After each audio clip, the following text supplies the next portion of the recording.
Muito bem, voltamos ao vivo, direto de Brasília. O Tribuna Independente de hoje recebe Renato Casagrande, eleito governador do Espírito Santo. A conjuntura político, social e econômica está em questão. Casagrande está aqui para falar do futuro do Espírito Santo. Denise Rotemburgo, por favor, sua participação. Governador, eu queria saber essa questão do pré-sal que o senhor estava falando no bloco anterior. O Estado já está arrecadando com o sistema de concessão, onde o petróleo é retirado, fica para as empresas e elas pagam royalties, participação especial e uma série de impostos para o Estado produtor, né? E eu queria saber se o senhor acha que esse é o melhor sistema, uma vez que já está arrecadando, e nesse caso não vai mudar. Nessas licitações já foram feitas, o regime não vai mudar para partilha, quando a nova lei for sancionada.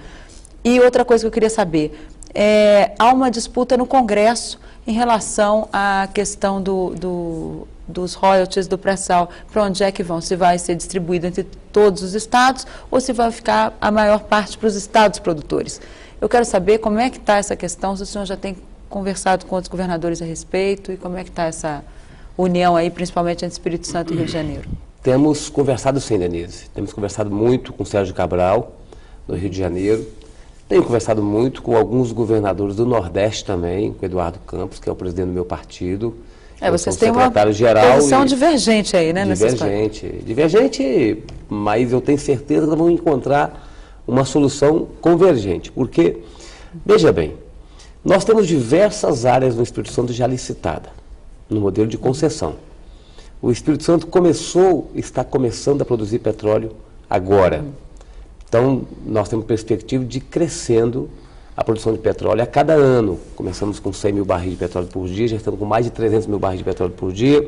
Mais um ano, 2 anos, vamos chegar a 600 mil barris de petróleo por dia. Então, o Espírito Santo está num processo crescente. E nós temos o nosso planejamento do Estado, que a arrecadação de royalties e de participação especial nessas áreas licitadas, uma parte do pós-sal e uma parte no pré-sal, chega hoje municípios e Estado em torno de 600 milhões de reais. O Rio de Janeiro arrecada 5, 6 bilhões de reais. Então, o Rio de Janeiro é muito mais dependente do recurso advindo de royalties e participação especial. Mas mais do que isso, nós temos um compromisso do presidente Lula, caso essa emenda do Pedro Simão e do Ibsen Pinheiro seja aprovada na Câmara, dele vetar. Vetar por algumas razões. Primeiro que, se adotar essa medida defendida pelo Pedro Simão e pelo Ibsen Pinheiro, nós vamos desorganizar um Estado como o Rio de Janeiro e vamos desorganizar um Estado como o Estado do Espírito Santo. E ainda frustrar a expectativa dos investimentos que a gente está programando para fazer nos próximos anos, nos nossos estados. Segundo, essa emenda ela é inconstitucional, porque ela trata de rompimento de contratos já feitos. Terceiro, a forma como a emenda foi redigida pelo senador Pedro Simão e aprovada no Senado, com meu voto contra e de mais 28 senadores contra, é uma emenda que não tem aplicabilidade, porque ela tem muitos erros técnicos. Ela é confusa, você não consegue compreender o que a emenda está dizendo. Então, ela não tem, nem se o presidente Lula quisesse ou quiser, caso ela seja aprovada, aplicar a emenda, ela não tem condições de ser aplicada. Então, nós estamos confiantes de que o presidente vai vetar se ela for aprovada. Mas mais do que confiantes, nós estamos também nos articulando. Nos articulando porque achamos que, preservado os contratos já firmados, é possível fazermos um entendimento no petróleo do pré-sal. Aquilo que não foi licitado ainda, aquilo que não foi contratado ainda, aquilo que não foi ainda explorado, é possível que nós façamos um entendimento, até porque o Espírito Santo compreende que o recurso do petróleo do pré-sal deve e pode ser melhor distribuído no Brasil todo. Então nós estamos abertos a um debate. Mas se esse debate não nos levar a um bom termo, nós só teremos um último recurso, que é o recurso do Supremo Tribunal Federal. Ou seja, então aceita-se dividir os royalties da área ainda não licitada. Sim, mas o que já está... Está licitado, está licitado. Acabou, não tem mais o que... É ilegal isso, é inconstitucional. Então, e temos que preservar as conquistas dos nossos estados. Os estados vão para o Supremo ou as empresas vão para o Supremo? Ou não, o Estado vai ao Supremo. Mas nós não queremos chegar a esse ponto, nós queremos resolver na política. Acho que tudo se resolve na política. Até porque é importante que a gente compreenda assim, que no decorrer da história tributária do Brasil, por exemplo, o Fundo de Participação dos Estados, ele é muito mais importante. E os critérios de distribuição desse fundo de participação dos estados, ele pesa muito mais, beneficia muito mais estado do Norte, Nordeste e Centro-Oeste. Então, existe uma compensação. ICMS de petróleo é cobrado no consumo. É o único produto, estados, junto com a energia elétrica, que o ICMS é cobrado no consumo. Então, nós já perdemos, entre aspas, o ICMS do petróleo, porque na hora que você vende petróleo bruto, você não recolhe ICMS. Quem recolhe ICMS é quem abastece seu carro lá no posto de combustível. Então, algumas medidas já foram tomadas no passado para poder equilibrar a arrecadação feita por essa compensação. A exploração do petróleo traz riqueza para o Estado, mas traz problemas ambientais, traz problemas de necessidade de investimento em infraestrutura, de habitação, de educação, de saúde. Então, o pagamento, o recolhimento dos royalties e da participação especial é para compensar também esse impacto ambiental e social causado numa determinada região. Então, é por isso que nós estamos discutindo, e a Constituição, no seu artigo 20, já determina um tratamento diferenciado aos estados produtores e aos municípios produtores. Muito bem, Renato Casagrande, senador e agora governador eleito pelo Espírito Santo, falando um pouco aqui do que pode vir a ser a sua administração, perspectivas. Eu gostaria de convidar você, telespectador, a participar do programa, enviando perguntas por fax, telefone, e-mail e também pelo Twitter. Eu e Denise Rotenburg estamos aqui com o computador ligado, esperando a sua pergunta. Saiba como participar. A Tribuna Independente é um programa interativo e você pode participar enviando perguntas pelo fone fax 0 operadora 17 3355 8432 ou pelo e-mail tribunadf@redevida.com.br.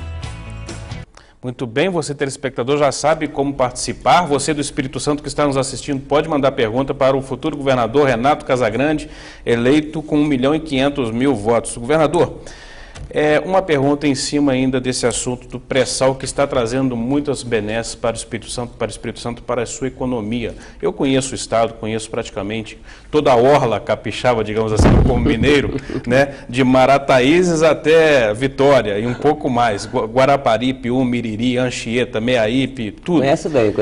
Pois é. Lembrando dos nomes, exatamente. E eu gosto muito do Espírito Santo, então eu tenho uma queixa para fazer como cidadão que conhece o Espírito Santo e que muitos que eu conheço que visitam o Espírito Santo sabem que a infraestrutura dessas cidades ainda é precária na questão de turismo.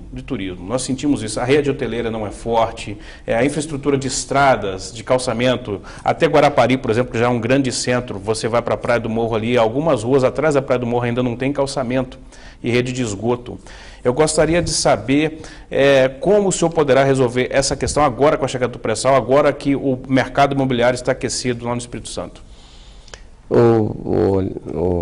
Leandro, pensei que você fosse pedir para esquentar a água do mar lá no Espírito Santo, que é um pouquinho mais frio do que da rede do norte do Espírito Santo e do Nordeste. Mas o Estado começou a se organizar, a Denise, que conhece menos o Espírito Santo, tem que passar a conhecer mais. Espero que agora, como governador, você vai visitar mais o nosso Estado.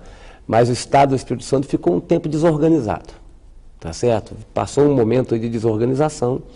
É um Estado que foi muito tempo marginalizado com investimentos do governo federal. Nesses últimos 8 anos, nós conseguimos achar o nosso caminho, ou reencontrar o nosso caminho. Não achar, reencontrar. Nós tivemos períodos de bom desenvolvimento, de bons investimentos no Estado.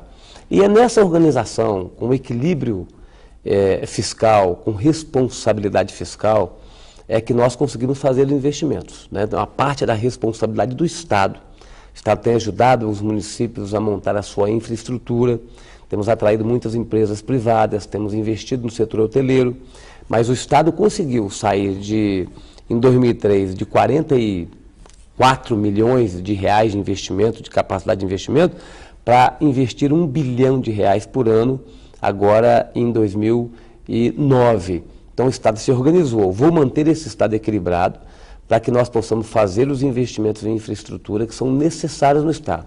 Aí é saneamento. Nós estamos chegando agora em Guarapari, nós vamos alcançar 100% de saneamento. Vitória Vitória vai ser a primeira capital do Brasil a ter 100% de saneamento. Isso com obras do PAC que já estão em andamento ou não?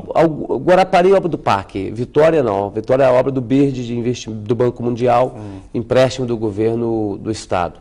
Então nós estamos fazendo investimentos em saneamento, eu vou dar sequência a esses investimentos, vou captar mais recursos, vou fazer parceria com a iniciativa privada, para que a gente possa fazer os investimentos em saneamento, para que a gente possa ter turismo de qualidade, tem que ter investimento em saneamento. Né? É um passo importante, tem que ter proteção dos recursos naturais, né? Tem que ter água de qualidade, limpa, praias com balneabilidade. Então nós temos que fazer esses investimentos, são necessários. E mantendo a capacidade de investimento, ajudar os municípios a melhorar a sua infraestrutura de calçamento de rua, de urbanização de bairros, que também são necessários e fundamentais. O que nós vamos querer do governo federal é que o governo federal também possa, de fato, retomar a sua capacidade de investimento. O PAC 1 foi importante, está sendo importante, o PAC 2 tende a ser importante a partir do ano que vem, mas o governo federal tem que passar a fazer mais investimentos no estado do Espírito Santo. Governador, ontem na Tribuna Independente, lá de São Paulo, eu e Monteiro Neto recebemos o governador de São Paulo, Alberto Goldman. Eu fiz uma pergunta para ele que eu repasso ao senhor também, que é importantíssimo na questão econômica de cada estado. Como o senhor vai pegar o caixa, é a pergunta que eu deixei para ele no caso do Alckmin. Agora o senhor, se o senhor tem conversado com o atual governador Paulo Artung, como estará o caixa do Espírito Santo a partir de janeiro, quando o senhor assumir? Está deficitário ou não? Quanto tem caixa, o senhor vai ter dinheiro para fazer as obras? E como está a capacidade de endividamento do Estado do Espírito Santo junto aos organismos internacionais, que é fundamental para essas obras de infraestrutura, até porque já tem contratos em andamento? Temos contrato em andamento, nós temos capacidade de captar aí em torno de R$1 bilhão, né, de captação de recursos de empréstimos, né, a capacidade do Estado neste momento. Né, a cada ano a Secretaria do Tesouro Nacional faz uma avaliação. Né, nós já estamos autorizados a captarmos próximo de R$1 bilhão, de acordo com as propostas que nós apresentamos aos organismos do Brasil ou de fora do Brasil.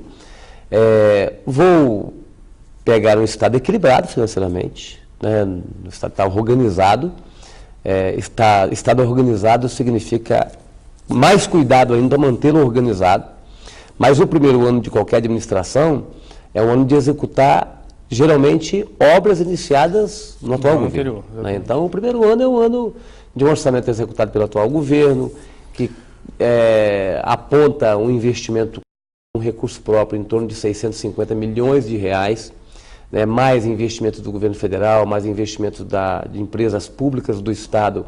Isso pode chegar próximo a R$1 bilhão, que é muito, né, para um Estado como o do Espírito Santo, que tem uma população pequena, ainda de 3.600.000 habitantes, próximo de 3.600.000 habitantes, é um Estado que está numa posição fiscal, né, boa comparado com os demais estados do Brasil. Então o Estado está equilibrado, eu vou ter que executar um orçamento, naturalmente, isso é da democracia.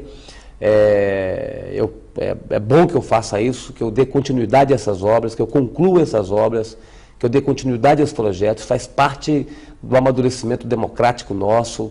Vou fazer isso porque a população capixaba também quer que a gente tenha continuidade. Até porque em algumas áreas você só consegue respostas se você tiver continuidade por muito tempo de política aplicada.